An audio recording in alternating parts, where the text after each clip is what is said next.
alarma sistémica principalmente primero afecta a la piel de cartón, piel de endurecido, pero aparte de afectar a la piel, también va a provocar anomalías vasculares, ¿no? Y su afectación de depósitos de fibra colágena no solamente a nivel de la piel, también articulaciones y otros órganos, esófago, pulmones, corazón, riñones, de los cuales se frecuencia en la piel, esófago, pulmones, riñones. Por eso hablamos entonces de enfermedad crónica multisistémica, donde va a haber depósito de fibra de colágeno, esa gran producción de fibra de colágeno. Predominante es en el sexo femenino, en sedación al varón 4:1. La edad donde más se presenta entre 30 a 50 años. Tiene incidencia de 10 a 14 casos por millón de habitantes por año.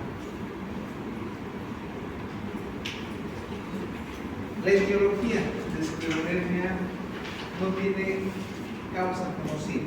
Se implica participación de 3 factores que pueden participar acá: genético, inmunológico y ambiental. En el inmunológico puede haber anticuerpos, topoisomerasa que son positivos, que van a salir en ese esclerodermia. De ahí tenemos entonces 3 factores que implican en esta patología. Factores genéticos, la herencia no está bien aclarado, sin embargo, ha reportado que hay frecuencia en las familias de 1.6% en relación a la población en general, que es 0.026%, aunque es muy mínima, ¿no? Factor genético. Este factor genético, en el cual se ha identificado, ¿no?, un marcador cromosómico de cromosoma 15 codificado en el gen de fibrina 1. Relacionado factor genético con problema de histocompatibilidad de DD2, DD1, DD3. Aparte de este factor genético, también tenemos lo que es el factor inmunológico. El factor inmunológico, los linfocitos B participan en la formación de los diversos autoanticuerpos, de los cuales los más conocidos, más prevalentes van a ser acá antitopoisomerasa y el anticentromerasa. Entre dos sería entonces lo que van a ser positivos. Por supuesto, también anticuerpos antinucleares ANA van a acompañar también a esto, pero no es específico ANA, es en toda la enfermedad positivo va a salir, y también los otros en menor proporción. Entonces, los más principales, cuando pedimos si está pensando en una esclerodermia, ¿qué laboratorios vamos a pedir? En uno los vamos a pedir antitopoisomerasa y anticentromerasa. Esos dos tendrán que pedir, esos dos.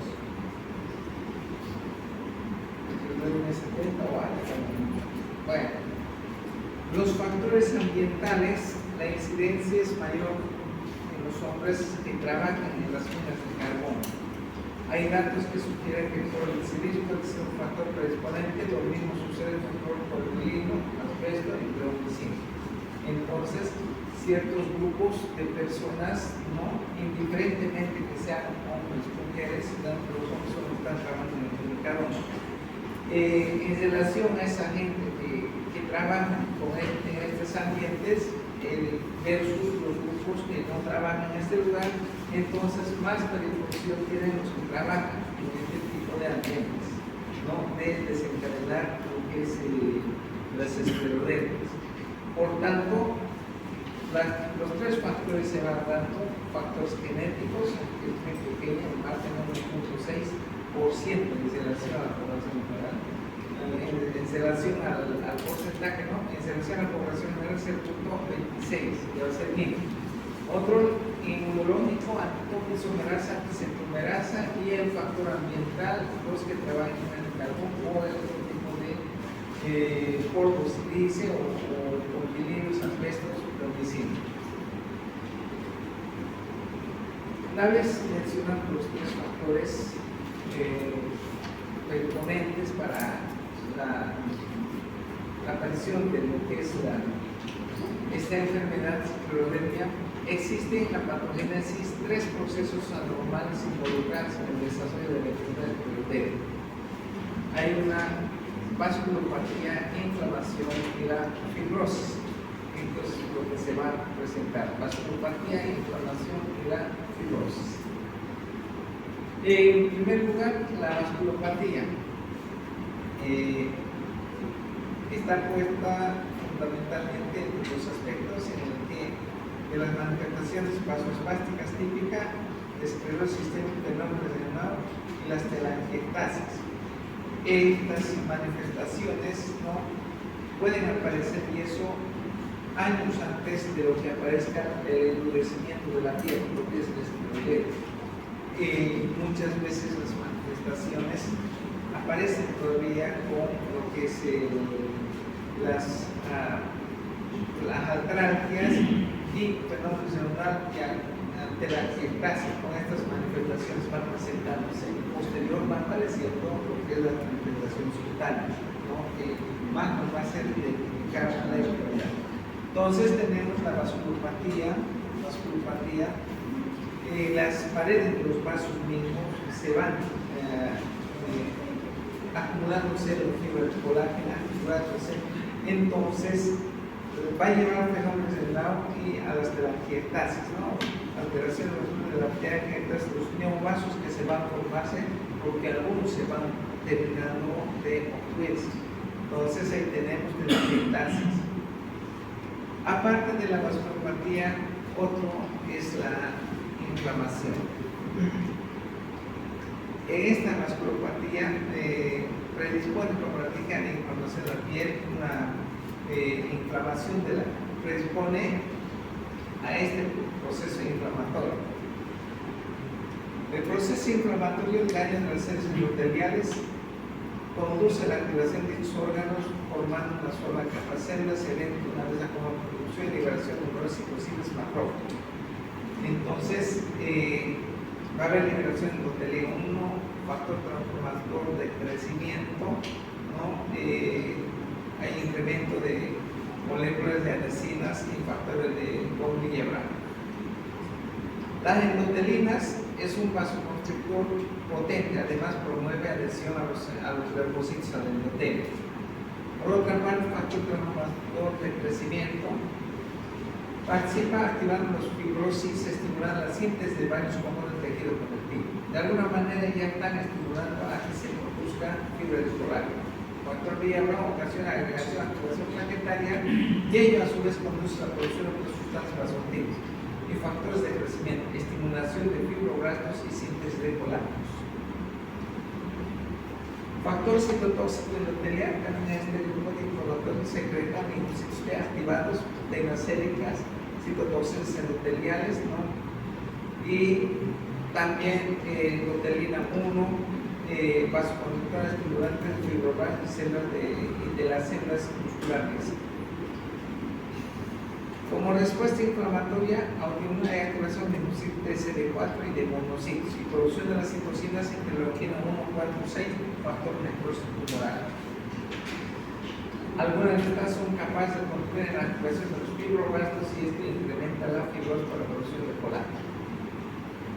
Fibrosis, esclerosis sistémica se caracteriza por una fibrosis tisular anormal, sin segregación, el factor transformador de crecimiento, beta y otras citocinas y miocinas y factores de crecimiento promueven la fibrosis, muestra elevación en la esclerosis sistémica. Las características: enorme producción y acumulación de fibra de colágeno en la matriz extracelular, tanto en la piel y otros órganos que lleva la fibrosis, precedida por un daño vascular de tejidos anteriores, arterias anteriores, capilares, de las células endoteliales, lámina basal, que provoca endurecimiento de la íntima, estrechamiento de la luz o obliteración de los vasos sanguíneos, y esto va a llevar a una isquemia crónica, y por otra parte la dilatación de nuevos vasos que se van formando va a llevar hacia telangiectasis. En la anatomía patológica, una vez que activa la enfermedad, va a aparecer a nivel de la piel, la epidermis fina cubre con pastación, pero duras como cartón, porque está cubierta, cubre con partos de éxito de colágena que se extienden paralelamente a él, y otras digitiformes de la epidermis hacia la dermis, ¿no? O de la dermis celular subcutánea, y a nivel de los anexos también a todo. En otro estadio hay un aumento del celoestemo, monocitos electroplanos, mastocitos en la dermis y la piel afectada. Los fibroblastos que aunque en cultivos de tejidos conservan la propiedad de sintetizar fibra de colágena, en cantidades así bajas que estructuras de proporción normal. Bueno, en la epidermis, a nivel de la piel, va a haber engrosamiento de piel acartonada, ¿no? Esa piel acartonada, la esclerodermia, esclerosis sistémica progresiva, ataca todos los órganos en forma progresiva, pero principalmente a nivel de la piel va a manifestarse. Hay esclerodermia lineal difusa y esclerodermia cutánea limitada. Esclerodermia lineal difusa, rápido engrosamiento simétrico proximal distal de la piel en las extremidades, cara, tronco, desarrollo precozmente lesiones renales de órgano, lo que es la difusa. La cutánea limitada, engrosamiento cutáneo simétrico, porción distal de extremidades, cara, pero tiene mejor pronóstico que la primera, porque esta primera va a afectar mucho más a los órganos, ¿no? A otros órganos. Las manifestaciones cutáneas, meses antes de que inicie el engrosamiento de la piel, ¿no? Meses antes inicia con edema de la dermis, de las manos, antebrazo, tronco, además a nivel de los dedos, de los dactiles, el primer filamento de manos modificados, no está la forma de gata, pero de fuego articular. Y además en las manos, fenómenos de cloud también va a aparecer, de la angiectasis también aparece en este plano.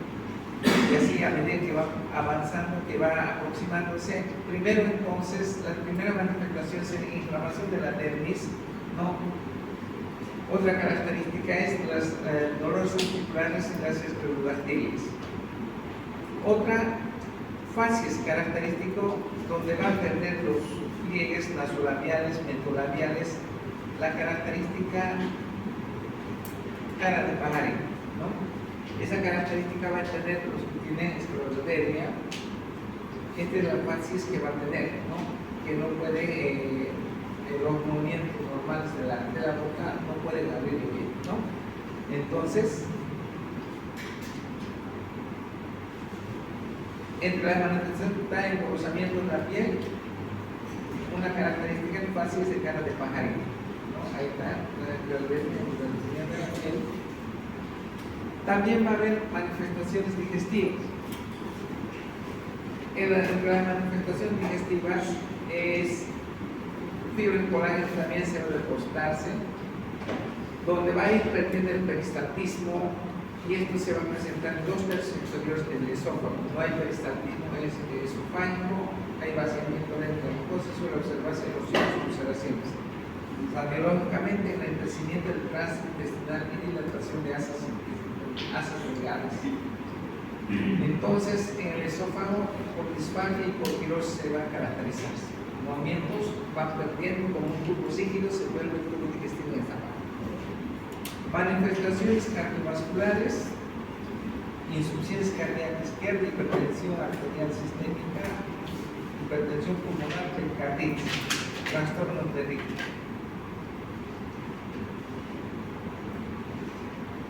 Manifestaciones renales. Como es multisistémico, va a afectar los riñones, albuminuria, insuficiencia renal con hipertensión por activación del sistema renina-angiotensina. La mayoría de los pacientes mueren a los 6 meses. El único tratamiento sería nefrectomía o trasplante renal. Manifestaciones respiratorias. También la fibra colágena de puros deposita a nivel pulmonar intersticio, desarrollan fibrosis pulmonar, bronquiectasias, con síndrome obstructivo de vías aéreas fecales. Salivario muestra imágenes de títulos oculares diseminadas en los pulmones panel de abeja. Osteoarticulares, artritis simétrica, las isquemias, ¿no? Fenómenos de Lahr y las isquemias que van a terminar que terminan imputando porque ya no tienen fisilación, es necrosis. Como exámenes complementarios, ¿ya? Como lo principal mencionaba, antitopoisomerasa y anticentrómeros. Antitopoisomerasa, anticentrómeros. Otro laboratorio hemograma, donde podemos ver anemias. ANA positivo en un 90% de los pacientes con esclerosis sistémica. Claro, toda la enfermedad inmunológica puede estar presente. Los más frecuentes son anticentrómeros, presente en 80% de los pacientes con esclerodermia limitada o síndrome de Graves, carcinosis menores de Lahr, erupción esofágica, esclerodermia, telangiectasia retina, ¿no? En cambio, los anticuerpos antitopoisomerasa 1 y antinucleares son más específicos de enfermedad, pero tienen menor sensibilidad ya que solo es un 20 a 40%. Cuando pedimos ver antitopos, isomerasas y anticentromerasas, dos tenemos que pedir. Como se mencionó recientemente, información 100% de pacientes con el trastorno tienen anticuerpos dirigidos contra los factor de crecimiento derivado de plaquetas. Hay anemia consangrada, mala absorción o falla renal, eritrosedimentación acelerada, hipergamaglobulinemias. El diagnóstico final va a ser con la biopsia de piel o biopsia del esófago. Ahí es donde se tiene que demostrarse la afectación del tubercular. Diagnóstico diferencial, insuficiencia cardíaca de origen conocido, insuficiencias respiratorias, insuficiencias renales, hipertensión arterial, lupus, artritis hematoidea. Pronóstico: las mujeres evolucionan mejor que hombres. Raza negra y mayor de 60 años, pero pronóstico malo cuando hay manifestaciones pulmonares cardíacas renales. Los primeros 5 años dan formas evolutivas. En el tratamiento hay terapia local. Las úlceras digitales, fenómenos de Lahr, isquemias que se van dando ulceraciones, se utilizan antibióticos y vendas hidratantes. Tratamiento sistémico: en úlceras digitales usar antibióticos sistémicos para estafilococos y en fenómenos de Lahr, bloqueadores de canal bucal, difenidrino, amlodipino, etc. También se usa en algunos casos pentoxifilina. Los síntomas digestivos: elevar cabecera y procinéticos y protectores gástricos. En la hipertensión, antihipertensivos e insuficiencia renal, diálisis, trasplante renal. Los medicamentos empleados para tratamiento de esclerosis sistémica son dos tipos. Un grupo dirigido para modificar la enfermedad, el proceso patológico, y otro grupo para disminuir la sintomatología de la enfermedad, es decir, las complicaciones que tiene. El primer grupo, medicamentos para modificar metotrexate, benzilaminas, ciclofosfamidas, estos se van a utilizar continuamente. El segundo grupo,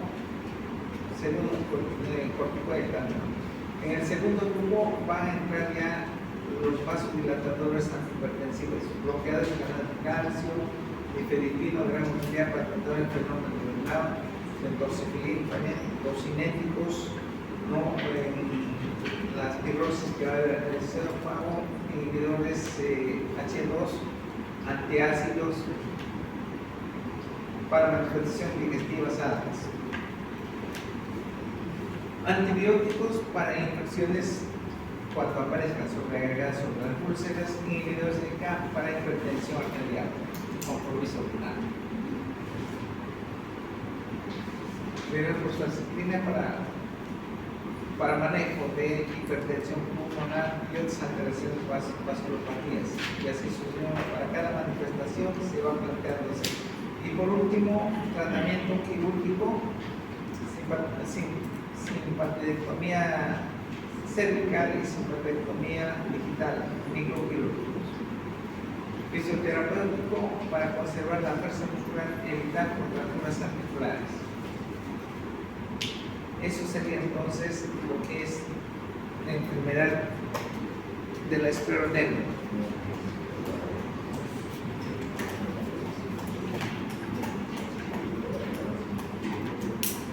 Ahora vamos a hacer la introducción de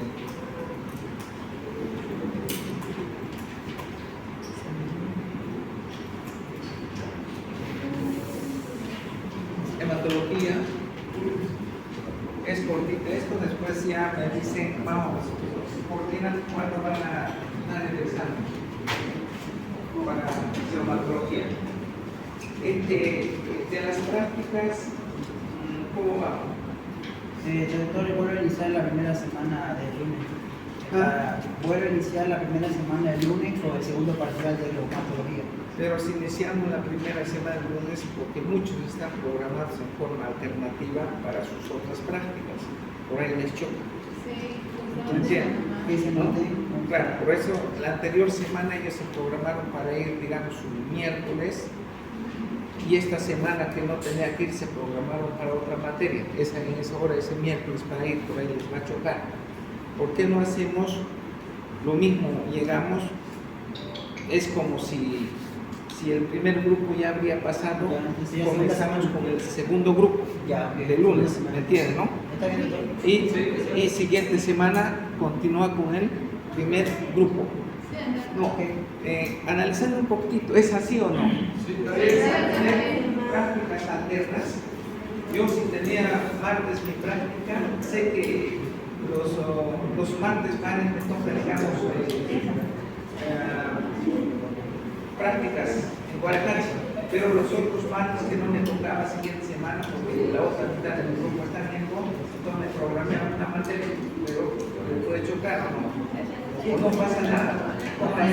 Entonces, escuchen chicos, entonces están escuchando que segunda semana se convierte en primera semana desde ahora. ¿Están escuchando? Sí.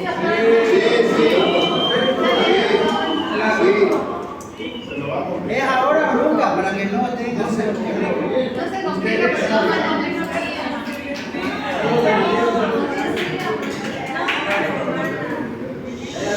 A ver, silencio chicos. No hay cómo complicarse, no hay dónde se pierde. Sí, acá está bien. ¿Ya? Así va a ser entonces. La segunda semana también es el lunes. Está bien, doctor. Bueno. Avancemos.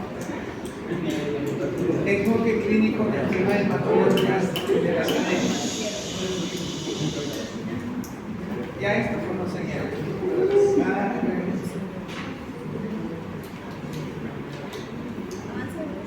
Los elementos formes, la parte líquida para que hablar.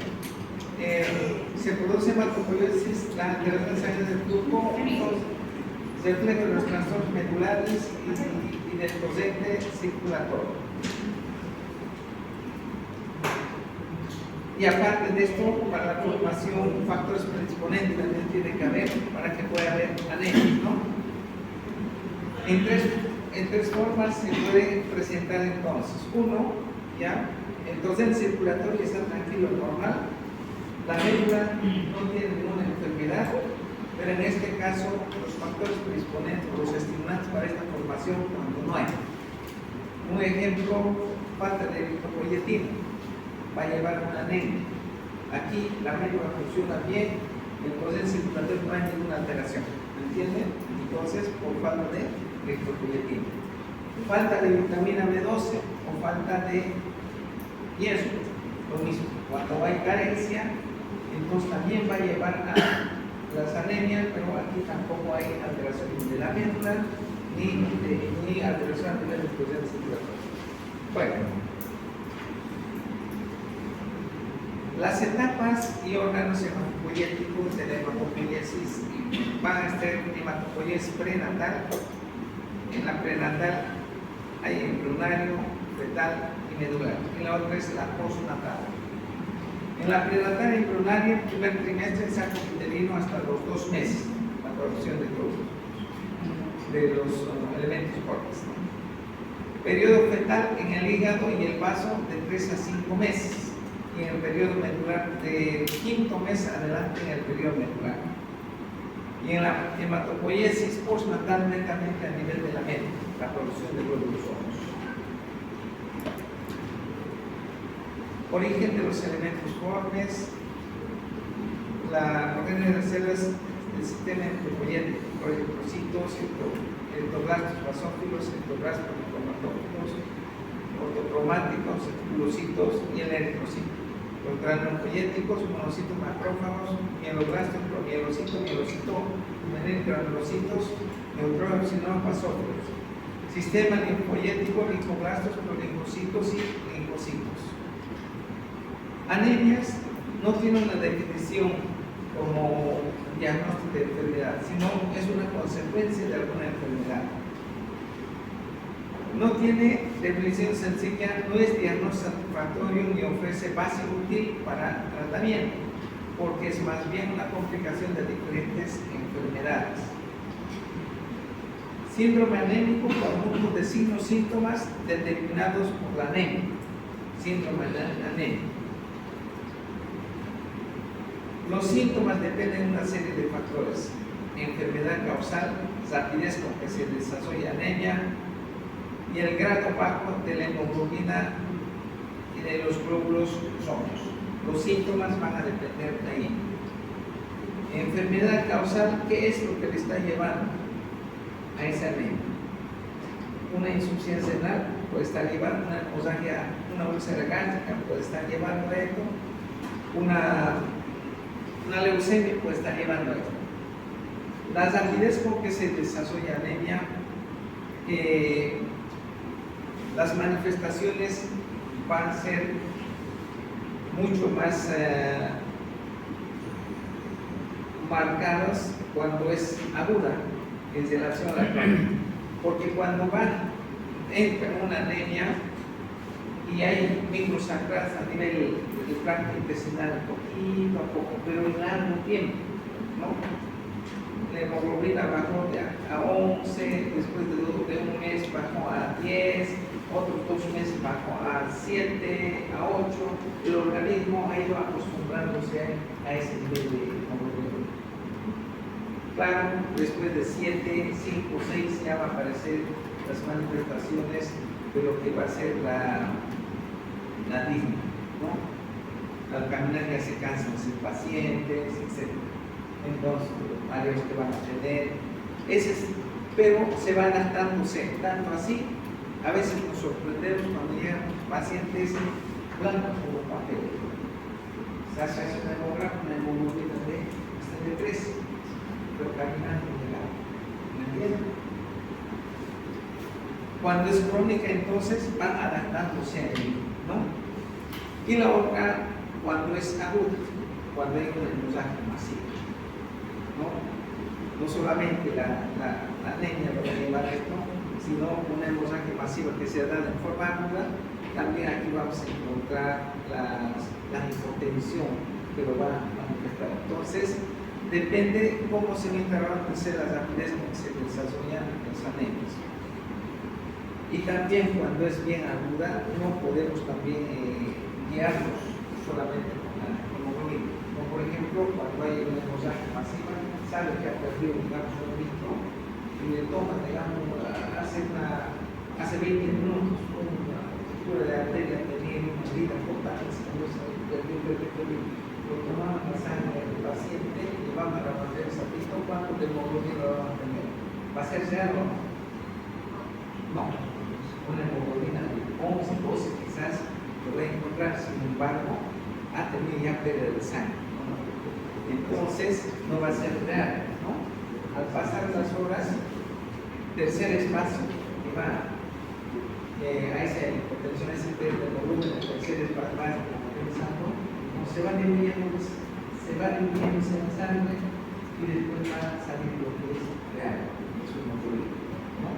O sea, después de haber perdido, puede haber sido ya en 8 hemoglobina, por decirlo así. Bueno, grado bajo de los glóbulos rojos, ¿no? Glóbulos rojos por la hemoglobina, que nos vamos a guiar. Las hemoglobinas, ¿cuánto? De 12 para arriba, ¿no? Ese grado por decilitro, ¿no? Aquí podemos hablar de leves, moderadas, ¿no? Y severas, leves, una anemia leve, podemos hablar cuando estamos entre 11 y 10 de hemoglobina, ¿ya? Entre lo que es 9 y 8, moderada, 7 para abajo, ya severa. Ahora, de 7 para abajo. Y las transfusiones se van a darse por debajo de cuánto, igual por debajo de cuánto bajo de sangre nos puede utilizar una transfusión sanguínea. ¿De cuántos gramos? De hemoglobina. Va a ser de 7 gramos. 7 gramos igual con menos autorizan la transfusión, ¿no? Pero hay un pero acá, de acuerdo a los gramos de hemoglobina, también se puede transfundir cuando está con 8 o 9 de hemoglobina. ¿En quiénes podemos transfundir? En un paciente, por ejemplo, con una insuficiencia respiratoria, ¿no? Una fibrosis pulmonar que tenga, ¿me entienden? Si con su hemoglobina de 12 de hemoglobina, ese paciente tiene anemia, no puede respirar bien, y una vez necesitamos respirar, etc. ¿Cómo creen que va a estar con hemoglobina de 8, de 9? Mucho más marcada esa va a tener, ¿o no? Entonces, si esa patología de base que tiene, y no vamos a esperar de que llegue hasta 7 su hemoglobina para hacer la transfusión de este paciente. Si con 12 mismos de hemoglobina tenía necesidad de oxígeno, entonces en ese caso se justifica para hacer la transfusión. O sea, si tiene 9 de hemoglobina, ¿entienden? Bueno, entendieron esta parte, ¿no? De la hemoglobina. Bueno, estado previo del sistema cardiovascular, anemia se desarrolla rápido, los síntomas son intensos cuando es rápido. Si es lento, hay una buena adaptación, la adaptación es buena. Esto es lo que hablábamos de las hemorragias crónicas, las hemorragias agudas. En pérdida aguda de sangre predomina la hipovolemia, el choque hipovolemia. En anemia hemolítica predomina hemoglobinuria, ictericia y coluria. En las anemias hemolíticas, hemoglobinuria, ictericia y coluria. Trastornos fisiológicos fundamentales. ¿Qué manifestaciones van a tener? Cuando hay anemia, imaginemos que tiene 6 de hemoglobina, ¿a qué va a llevar? Y primero después luego permanente.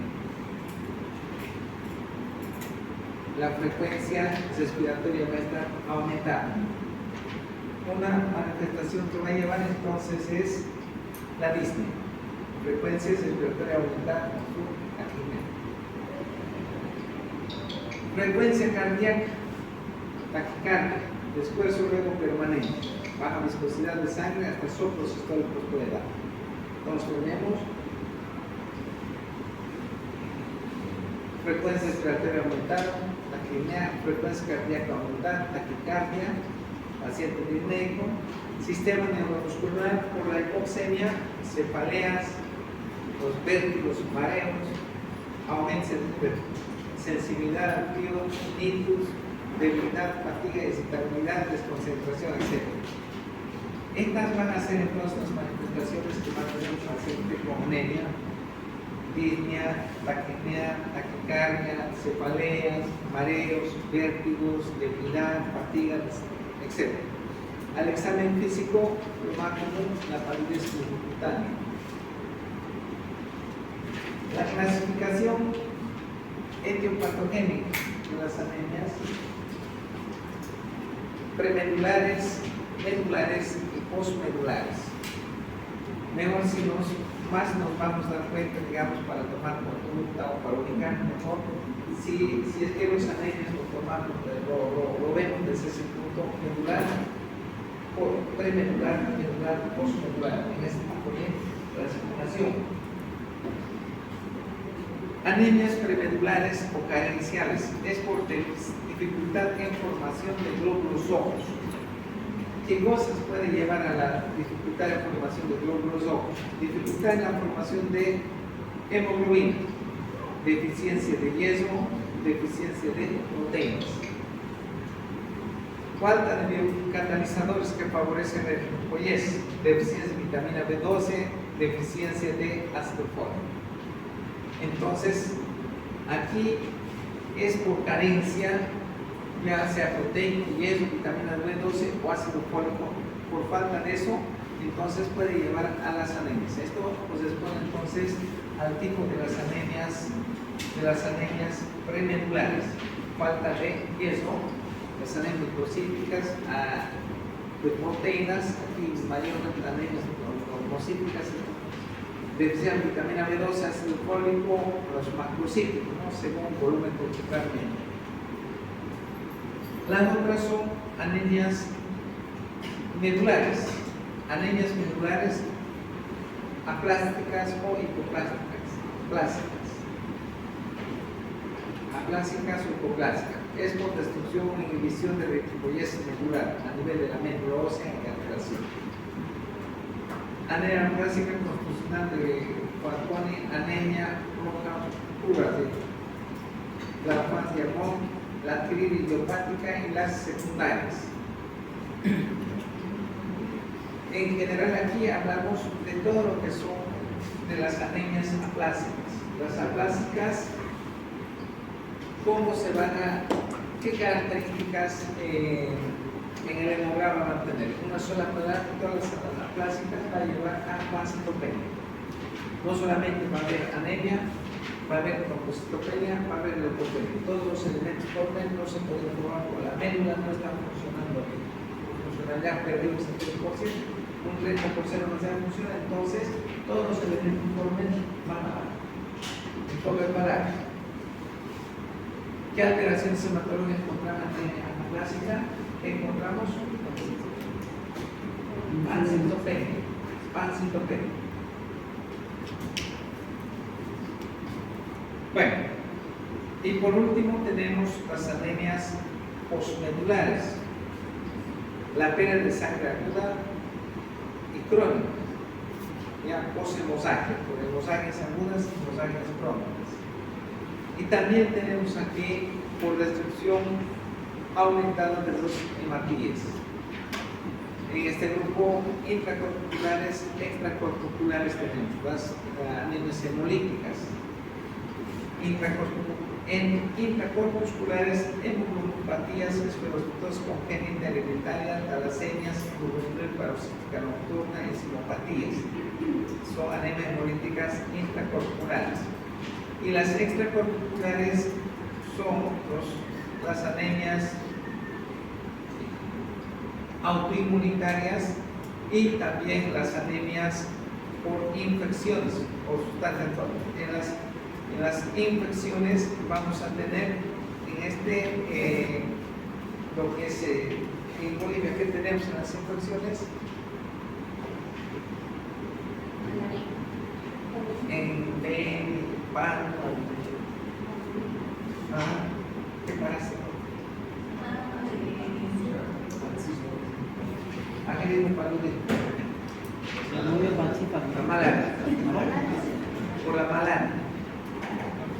Entonces ahí vamos a tener las anemias hemolíticas, ¿no? O agentes físicos o intoxicaciones también, ¿no? Bueno, en las anemias hemolíticas, si hablamos de una anemia hemolítica, ¿no? Desde ya los glóbulos rojos están bajos. Otra característica es hemolítica, otra característica es la ictericia. ¿De la ictericia experiencias de quién? Indirecta.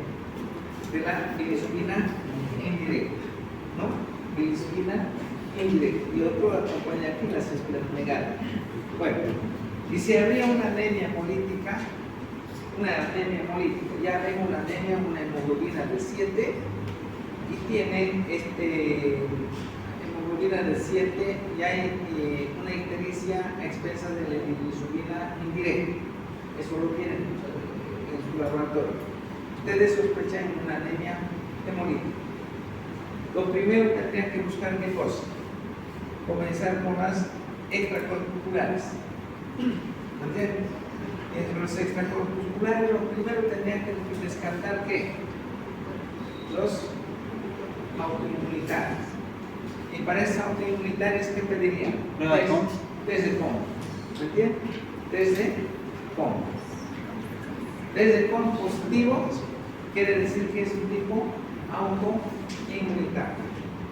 Y si este es de COMS positivo, es autoinmunitario, transfunde en este paciente, no transfunde sangre. No. ¿Por qué? Porque con la transfusión peor puedo activar ese hemólisis, ¿o no? ¿No?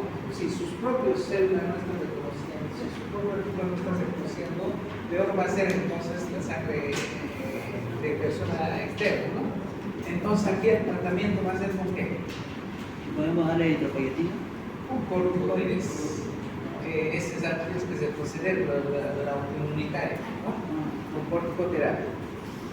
Bueno,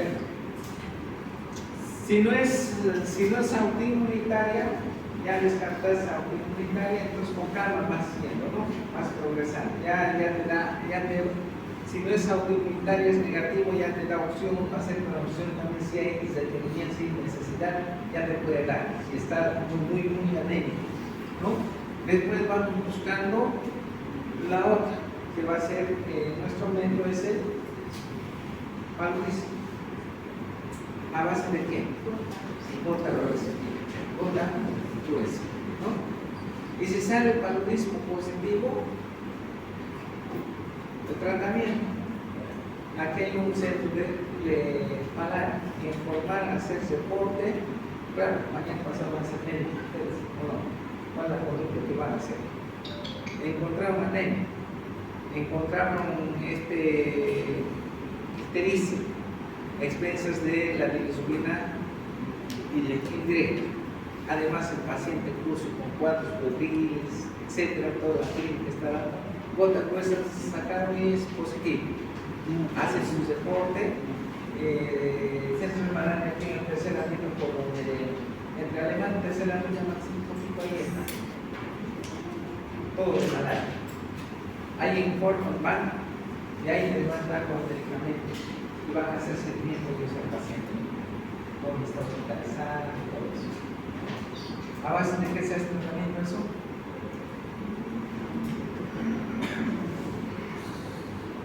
Dos medicamentos. Uno es cloroquina ahí, es decir, cloroquina ahí, ribaquina. Bueno,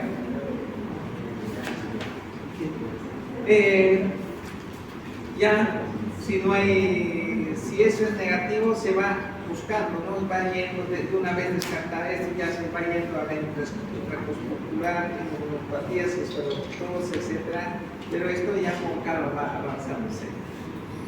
La otra clasificación, anemias por deficiencia de los diferentes elementos que intervienen en la maduración de los eritrocitos, vitamina B12, ácido fólico, hierro, otra vitamina, y anemias por alteraciones medulares idiopáticas secundarias, ¿no? Y las anemias por pérdida aguda de sangre y anemias por destrucción aumentada de los hematíes. ¿Cuál de las dos clasificaciones les gusta más? Esta.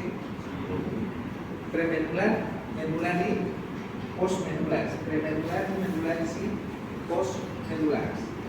Bueno, aquí entonces quedamos, ¿ya? Tenemos 2 meses para avanzar en patología. En un mes terminamos, pero eso, no se preocupen. Doctor, en la encuesta que hicimos quedamos 29 de septiembre, lunes 29. No sé si les parece la fecha. ¿Ya? ¿Está bien? Por votación el grupo se quedó el lunes 29 de septiembre. Solo queremos marcar el ¿Cómo no ¿será que para esta semana podría ser el tema de evaluación, el tema de heterodermia y anemia? Sí. Por favor. No, anemia no. No hay anemia. Ya. Entonces, ¿qué tema entraría para La otra mitad de la. Yo se me pasa. Y pasa por el tiempo de que tenemos parcial y mañana. Hoy día mismo me va a pasar, lo represento bien. Aguilar Rodríguez. Interpretó.